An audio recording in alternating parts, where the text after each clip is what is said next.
మంత్రి లోకేష్ ను తిట్టడం ద్వారా మాజీ ముఖ్యమంత్రి వైఎస్ జగన్మోహన్ రెడ్డి దగ్గర మెప్పు పొందడానికి సతీష్ రెడ్డి అలాంటి వ్యాఖ్యలు చేస్తున్నారని తెలుగుదేశం పార్టీ శాసనసభ్యులు బొమ్మిరెడ్డి రాంగోపాల్ రెడ్డి అన్నారు. పులివెందులలో ఏర్పాటు చేసిన మీడియా సమావేశంలో ఆయన మాట్లాడుతూ వైఎస్ కుటుంబం చేతిలో నష్టపోయిన వారిలో సతీష్ రెడ్డి కూడా ఒకడున్నారు. కానీ ఇప్పుడు అలా మాట్లాడడం దారుణమని పేర్కొన్నారు. గత కొన్ని రోజులుగా వైకాపా అధ్యక్షుడు మన శాసనసభ్యుడు జగన్మోహన్ రెడ్డి గారు కానీ ఇటీవల ఆ పార్టీలో కొత్త విచ్చేవాళ్ళుగా చేరడం జరిగింది. సతీష్ కుమార్ రెడ్డి, రమేష్ కుమార్ రెడ్డిలు వాళ్ళ స్థాయి మరిచి లోకేష్ బాబు గారిని అనరాని మాటలంటూ సభ్య సమాజం తలదించుకునే మాటలు మాట్లాడడం జరుగుతోంది. ఈ సందర్భంగా సతీష్ రెడ్డి గారు కూడా అంటే తనను ఎవరు విమర్శించలేదు, తను ఎవరు కౌంటర్ ఇవ్వలేదని చెప్పి లోకేష్ బాబు గారిని సింగపూరు పంపించేస్తాం, ఎన్నికల్లో ఓడిపోతే ఎక్కడుంటాడో తెలియదు లోకేష్ బాబు గారు అంతు చూస్తామని చెప్పి ఇష్టాను రీతిగా స్థాయికి మించి మాట్లాడడం జరుగుతుంది. అంతేకాకుండా వైఎస్ కుటుంబం చాలా మంచిది, జగన్మోహన్ రెడ్డి చాలా మంచివాడు, వీళ్ళు ఈ రాష్ట్రానికి ముఖ్యమంత్రిగా ఉంటేనే ఈ రాష్ట్రంలో రామరాజ్యం ఉంటుందని చెప్పి కూడా ఇంకా పెద్ద మాటలు మాట్లాడడం జరుగుతుంది. సతీష్ రెడ్డికి ఒకటే అడుగుతా ఉన్నా, నువ్వు వైఎస్ కుటుంబం బాధితుడి, వైఎస్ కుటుంబం నుంచి లబ్ధిదారుని కావు. నువ్వు అనేక రకాలుగా వాళ్ళ చేతుల్లో ఇబ్బందులు పడి నీతో పాటు మేమంతా కూడా ఇబ్బందులు పడి నానా కేసులు పెట్టించుకొని జైళ్ళ పాలై మానసికంగా ఆర్థికంగా మేమంతా కూడా ఇబ్బందులు పడడం జరిగింది. నువ్వు ఇవన్నీ పట్టించుకోకుండా ఈరోజు చంద్రబాబు నాయుడు మోసగాడు, 27 సంవత్సరాల పాటు నేను ఆ పార్టీలో ఉన్నాను, నాకంతా తెలుసని మాట్లాడుతూ ఉన్నాం. ఒకటే అడుగుతా ఉన్నా, ఇవన్నీ కూడా 2005వ సంవత్సరంలో మనం వేల్పల సింగిల్ విండో ఎన్నికలకు పోయినప్పుడు జరిగిన సంఘటన. నీ గన్మ్యాన్ హత్య చేసినాడా? నీ గన్మ్యాన్ కాల్పులు జరిపింటే ఇద్దరు కాంగ్రెస్ పార్టీ కార్యకర్తలు చనిపోయినారా? వాస్తవం ఒప్పుకుంటావా?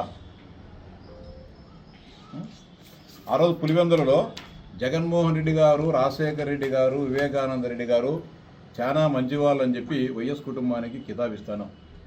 ఇవన్నీ పులివెందులలో విధ్వంస దృశ్యాలు ఆ రోజు పత్రికల్లో వచ్చినాయి, వివిధ పత్రికల్లో. ఆ రోజు మనకు సంబంధం లేని కేసులో రాజశేఖర రెడ్డి, జగన్మోహన్ రెడ్డి ఇద్దరు కుట్ర పన్ని మన మీద హత్య కేసులు పెట్టడం జరిగింది. హత్య కేసులు పెట్టడంతో పాటు పులివెందులలో ఉన్న నీవు అప్పుడప్పుడు నిర్మిస్తున్న పులివెందుల పార్టీ కార్యాలయాన్ని ధ్వంసం చేసింది రాజశేఖర రెడ్డి కుటుంబం కదా. పోలీస్ స్టేషన్ పక్కన కూతవేటు దూరంలో ఉండే మా ఇంటిని డైనమైట్లు పొక్కులేళ్ళు పెట్టి పేల్చేసింది జగన్మోహన్ రెడ్డి, రాజశేఖర రెడ్డి కదా. లక్ష్మాల దగ్గర ఉండే నాగవర్ధన్ రెడ్డి ఇంటిని కూల్చేసి పేల్చేసి కాల్ చేసినది రాజశేఖర రెడ్డి కుటుంబం కదా. ఇవన్నీ కూడా నీకు గుర్తు ఉన్నాయా లేదా సతీష్ కుమార్ రెడ్డి అని ప్రశ్నిస్తా ఉన్నా. అంటే ఇవన్నీ కూడా మర్చిపోయి ఇంకా ఈ కేసులు కట్టాడే మా మీద 2005 అక్టోబర్ 18వ తారీఖు పెట్టిన నీకు నీ వెనకంబడి ఉన్న పాపానికి నా మీద కానీ రాఘవరెడ్డి గారి మీద కానీ మరో 14 మంది మీద మా మీద జెండాచలు కేసులు పెట్టారు. 25 సంవత్సరాలు అవుతున్నా కూడా మర్డర్ కేసులు ఇంకా మా మీద తెగలే. మేము రోజు కోర్టు చుట్టూ తిరుగుతున్నాం, పులివెందుల కడపకు ప్రతి నెల 2 మాటలు. ఆ కేసులు అట్టే పెట్టుకొని నువ్వు ఆ పక్కకు పోయి మళ్ళీ చంద్రబాబు నాయుడు గారిని, లోకేష్ బాబు గారిని ఇష్టాను రీతిగా మాట్లాడుతూ ఉన్నావు. ఆ రోజు నిజంగా మనం కొన ఊపిరిలో త్రుటిలో 1 నిమిషం తేడాతోనే మన ప్రాణం నుంచి తప్పించుకున్నాం. లేకపోతే ఆ రోజు ప్రస్తుత వైఎస్ఆర్సీపీ గుండాల చేతుల్లో మనం హతమయ్యేవారమో కాదా? ఆ రోజు చంద్రబాబు నాయుడు గారి కృషి వలన, పట్టుదల వలన మనం ఆ రోజు ప్రాణాలతో బయటపడి ఈరోజు నువ్వు వైకాపాలో ఉన్నావంటే, మేము తెలుగుదేశం పార్టీలో ఉన్నామంటే ఆ రోజు చంద్రబాబు నాయుడు గారు ఇచ్చిన పట్టుదల, ఆయన మనకు ప్రాణభిక్ష పెట్టి కాపాడడం జరిగింది. ఆ రోజు జగన్మోహన్ రెడ్డి గారు చెప్పడం జరిగింది. చాలామంది మంత్రులు, ఆ పార్టీకి చెందిన శాసనసభ్యులు అందరూ కూడా రాజశేఖర రెడ్డి గారి దగ్గర అడగడం ఇది కరెక్ట్ కాదు కదా, పోలీస్ వ్యవస్థను ఈ విధంగా మనం దుర్వినియోగం చేస్తే కరెక్ట్ కాదని చెప్పినప్పుడు కొంత అటు ఇటు తటపటాయించినప్పుడు జగన్మోహన్ రెడ్డి గారు సీరియస్గా ముఖ్యమంత్రి గారికి ఫోన్ చేసి నువ్వు ఇంకొక 4 సంవత్సరాలు 5 సంవత్సరాలు 10 సంవత్సరాలు రాజకీయం చేస్తావు. భవిష్యత్తులో పులివెందులో రాజకీయం చేయాల్సింది నేను.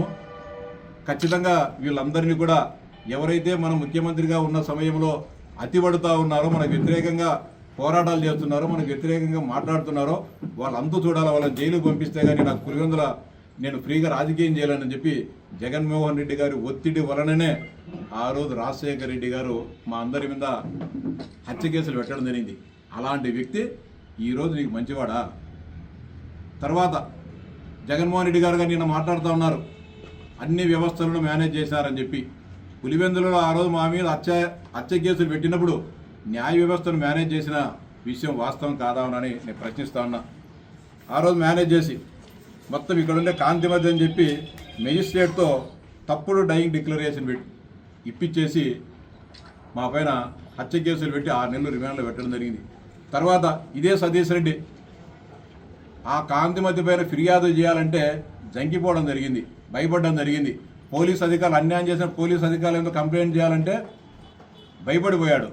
నేను స్వయంగా జైల్లో నుంచి హాస్పిటల్కి వచ్చి కంప్లైంట్ చేసిన తర్వాత విచారణ జరిగిన తర్వాత పులివెందులలో ఉండే కాంతిమతి 12/12/2012 తారీఖున ఉద్యోగం నుంచి డిస్మిస్ కావడం జరిగింది. ఇది ఆ రోజు వచ్చిన పత్రికల్లో కాంతిమతి రాజావారి సేవల చెరువు వైఎస్ కుటుంబానికి చేసిన సేవలకు గాను ఈ కాంతిమతి అనే మెజిస్ట్రేట్కు ఏ గతి పట్టిందో అని చెప్పి ఆ రోజు పత్రికల్లో ప్రధాన పేజీలు వచ్చిన వార్తలు.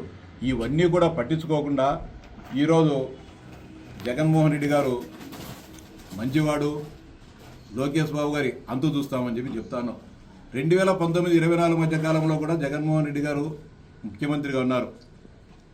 ఎక్కడికి లోకేష్ బాబు గారు ఎక్కడ పారిపోలేదే. సింగపూర్కి పోలే, అమెరికాకు పోలే, లండన్కు పోలేదు, లేకపోతే కనుక మలేషియాకు పోలేదు, ఎక్కడ పారిపోలేదే. ఈ రాష్ట్రంలో ఉండి లోకేష్ బాబు గారు ధీటుగా ఆ రోజు అధికార పార్టీకి ఎదురెడ్డి పోరాడి తెలుగుదేశం పార్టీని అధికారంలోకి తీసుకొని రావడంలో కీలక పాత్ర పోషించడం జరిగింది. కుప్పం నుంచి విజయనగరం వరకు పాదయాత్ర చేయడం జరిగింది. మీరు చేసే అరాచకాలు, దౌర్జన్యాలను ప్రజల నుంచి విని తెలుసుకొని భవిష్యత్తులో మేము అధికారంలోకి వస్తే ఏం చేస్తామని చెప్పి వాడి కేసులు తిరిగినాం. పులివెందులకు, కడపకు తిరిగినాం. ఎవరు కారణం దీనికి? రాజశేఖర రెడ్డి, జగన్మోహన్ రెడ్డి కదా కారణం. అంటే ఇంత అన్యాయంగా తెలుగుదేశం పార్టీని చిత్రహింసలకు, వేధింపులకు గురి చేసిన జగన్మోహన్ రెడ్డి మంచోడు, నీకు అనుగుణమున అండగా ఉన్న చంద్రబాబు నాయుడు గారు, లోకేష్ గారు నీకు ఈరోజు చెడ్డవాళ్ళు. ఇంకా చెప్తాడు, 27 సంవత్సరాల పాటు నేను ఈ పార్టీలో ఉన్నా, నాకు నిమిషం ఆ పార్టీలో ఏం జరిగేది తెలుసు. నేను కానీ చాలామందికి చెప్తానా, రేపు భవిష్యత్తులో మీరంతా కూడా ఇబ్బందులు పడతారని చెప్పి. పులివెందుల నియోజకవర్గంలో ఎవరిని ఏమి ఇబ్బందులు పెట్టినారు? కడప జిల్లాలో ఎవరిని ఏమి ఇబ్బందులు పెట్టినారు? రాష్ట్రంలో ఎవరు ఏమి ఇబ్బందులు పడినారు? అంటే లిక్కర్ స్కామ్ చేస్తే చెవిరెడ్డి భాస్కర్ రెడ్డిని, మిథున్ రెడ్డిని లోపలేయడం తప్పు. కుంభకోణాలు, అరాచకాలు చేస్తే వల్లభనేని వంశీని లోపలేయడం తప్పు. అంతేకాకుండా ఇంకా నాకు అన్ని విషయాలు చెప్తాను. నాకు అందరూ తెలుసు తెలుగుదేశం పార్టీలో అని చెప్పి. నీకు తెలుసు చాలామంది తెలుగుదేశం పార్టీలో జరిగే సమాచారం అంతా నీకు ఎప్పటికప్పుడు చెరవేస్తారు. నీకున్నారు ఈ పార్టీలో కోవట్టులు. నువ్వు ప్రెస్ మీట్లు పెట్టేది, బయట తిట్టేది, లోపలికి పోయిన తర్వాత నేను జగన్మోహన్ రెడ్డి దగ్గర ప్రాపకం పొందాలంటే నేను ఈ మాత్రం మాట్లాడకపోతే నాకు ఆయన దగ్గర ఎలివేషన్ రాదు, నన్ను ప్రోత్సహించడు, భవిష్యత్తులో నాకు పదవులేడు అని చెప్పి చెప్తాడు. ఇంకా ముందు పోయి ఇంకా ఆయన ఎట్లో ఒకట తెలుగుదేశంలో నా మీద కేసు పెట్టాలి, ఏదో లోపలికి పోయి చేసే కానీ జగన్మోహన్ రెడ్డి నన్ను గుర్తించి ఇంకా నాకు ప్రమోషన్ ఇవ్వండి కానీ ఆయన చెప్తున్నాడు. ఇంకా అంటే అర్జెంటుగా సతీష్ రెడ్డి మీద కేసు పెట్టించుకోవాలనే ఒక దుస్తాలోచన. జగన్మోహన్ రెడ్డి దగ్గర ప్రాపకం పొందాలంటే సతీష్ రెడ్డి ఏదో ఒక కేసు పెట్టాలి. ఇప్పుడు మేము అర్జెంటుగా ఏం పెట్టాం నీ మీద, నువ్వేం టెన్షన్ పడాల్సిన పనిలే. నువ్వు రోజు మాట్లాడుకుంటాడు, ఏం నీ మీద కేసు పెట్టి మేము పెద్దోని చేయాలని ఆలోచనలే. ఆయన బహిరంగ చెప్తాడు, ఎటువంటి కేసు పెట్టాలని నా మీద కేసు పెడితే కానీ జగన్మోహన్ రెడ్డి నన్ను మా ఇంటికి రాడు, నన్ను గుర్తించాడు, అప్పుడు కానీ నాకు బోని పడదని చెప్పి. కాబట్టి నీ స్థాయి ఏంది, లోకేష్ గారి స్థాయి ఏంది? నువ్వు లోకేష్ గారు రాజకీయ అరంగేట్రం చేసినప్పటి నుంచి కూడా నువ్వు ఇష్టానుసారంగా చెప్పే మాటలను ఆయన వినలేదని చెప్పి, నువ్వు చేసే దొంగ పనులన్నీ కూడా ఆయనకు తెలిసి నిన్ను ఎప్పటికప్పుడు ఖండిస్తున్నాడు. కాబట్టే నీ డైరెక్ట్గా మాట్లాడడం జరిగింది. నేను నీ లోపాయకారి రాజకీయాలు మానుకో సతీష్ రెడ్డి అని చెప్పి కడపలో జరిగిన కార్యకర్తల సమావేశంలో ఓపెన్గానే నీకు అంత అధికారం ఇచ్చి అంత పెద్ద హోదా ఇస్తే ఈ నియోజకవర్గంలో పార్టీని ఏమైనా బలపరిచినవా? ఈ నియోజకవర్గంలో ఏ రోజు కూడా తెలుగుదేశం పార్టీ గెలవకున్నా నువ్వు ఎవరికి చెప్పా పెట్టకోకుండా నీ అంతకు నువ్వు ప్రతిజ్ఞ చేసి కృష్ణా జలాలను పులివెందులకు తీసుకొని వస్తాం ప్రతిజ్ఞ చేస్తే మీ మీద గౌరవంతో ఆ రోజు చంద్రబాబు నాయుడు గారు 650 కోట్లు R&R ప్యాకేజీ ఇవ్వడం జరిగింది గండికోట నిర్వాసితులకు. ఇది చంద్రబాబు నాయుడు గారు చేసిన గొప్పతనం కదా. నీ గొప్పతనం వల్ల ఇచ్చారా? ఆయన సహృదయంతో నాకు ఈ రాష్ట్రంలో ఉండే ప్రజలంతా కూడా సమానమని చెప్పి భావించి పులివెందులకు నీళ్ళు ఇవ్వడం జరిగింది. ఇది కానీ ఆ కృతజ్ఞత కానీ లేకుండా ఇష్టానుసారంగా మాట్లాడుతూ ఉన్నావు. అంతేకాకుండా నీకు అత్యంత సన్నిహితుడి గిడ్డంగివారిపల్లి ప్రభాకర్ రెడ్డిని చంపింది ఎవరు చంపినారు? బీజేపీ వాళ్ళు చంపినారా? కమ్యూనిస్ట్ వాళ్ళు చంపినారా? కాంగ్రెస్ పార్టీ నాయకులే కదా చంపింది. దీన్ని ఒప్పుకుంటారు? గిడ్డంగివల్లి ప్రభాకర్ రెడ్డిని జగన్మోహన్ రెడ్డి కుటుంబీకులు చంపలేదని చెప్పు స్టేట్మెంట్ ఒప్పుకుంటాం. ఇష్టానుసారంగా లోకేష్ బాబు గారిని తిడితే జగన్మోహన్ రెడ్డి దగ్గర మాటలు వస్తాయి, నీకేమైనా ప్రాపకం వస్తుందని చెప్పి మాట్లాడుతున్నావు. నీ స్థాయి నక్కకు నాగలోకానికి ఉన్నంత స్థాయి నీది లోకేష్ బాబు గారిది. ఆయన ఊరిగా నామినేటెడ్ ముఖ్యమంత్రి కాదు, నామినేటెడ్ నాయకుడు మంత్రి కాలేదు. ఈ రాష్ట్రంలో పోరాటం చేసినాడు. కార్యకర్తలకు ప్రజలకు అండగా ఉండి వేల కిలోమీటర్లు పాదయాత్ర చేసి తనంటే ఏందో తను రుజువు చేసుకొని శాసనసభ్యునిగా గెలుపొంది దాదాపు 90,000 ఓట్ల పైచీలకు మెజార్టీతో ఎప్పుడూ గెలవని మంగళగిరి నియోజకవర్గంలో గెలిచి శాసనసభ్యుడే మంత్రి కావడం జరిగింది. అకారణంగా నువ్వు మాట్లాడుతూ లోఫర్ అంటావు, డాఫర్ అంటావు, నీ అంతూ చూస్తూ అంటావు, సింగపూర్ పారిపోతాడంటావు. 2005లో వేల్పుల సంఘటన జరిగిన తర్వాత మమ్మల్ని అందరినీ గాలికి వదిలేసి పారిపోయింది నువ్వు కాదు హైదరాబాద్కు. ఏ రోజున వచ్చి పులివెందుల కార్యకర్తలు ఏ విధంగా ఉన్నారు ఏం కథ అని చెప్పి ఏ రోజున చూసావా? స్థానిక సంస్థల ఎన్నికలు జరిగితే నాకు సంబంధం లేదని చెప్పి పారిపోయింది నువ్వు కదా ఆ రోజు. అయినప్పటికీ కూడా ఆ రోజు చంద్రబాబు నాయుడు గారు పిలిచినా రాలే. మాట్లాడదాం, ఏం ఒక నిర్ణయం తీసుకుందామని మాట్లాడదామని పిలిచినా కానీ నువ్వు రాని పరిస్థితిలో వేంపల్లిలో నీ మాట కూడా వినుకోకుండా తెలుగుదేశం పార్టీ కార్యకర్తలు వీరోచితంగా పోరాడి ఆ రోజు అనేక ప్రతికూల పరిస్థితులు పోలీసులు కాంగ్రెస్ పార్టీ గుండాలు అందరూ కూడా దాడులు చేసినా కూడా ప్రతిఘటించి ఎలక్షన్లో పోటీ చేసిన 2 ఎంపీటీసీలు గెలిచినాం. జీవీ రమణ, జరిపీటి సుధాకర్ వాళ్ళిద్దరు ఎంపీటీసీలుగా ఆ రోజు గెలుపొందడం జరిగింది. వీరోచిత పోరాటం చేసి వాళ్ళకి వ్యతిరేకంగా అంతటి పోరాట పటిమ ఉన్న వాళ్ళు నియోజకవర్గంలో ఉన్నారు. నువ్వు వెళ్ళిపోయావు, నీకు ఇష్టం లేదు వెళ్ళిపోయినా నువ్వు నీ జగన్మోహన్ రెడ్డి ప్రాపకం కోసం ఏమన్నా చేసుకోను.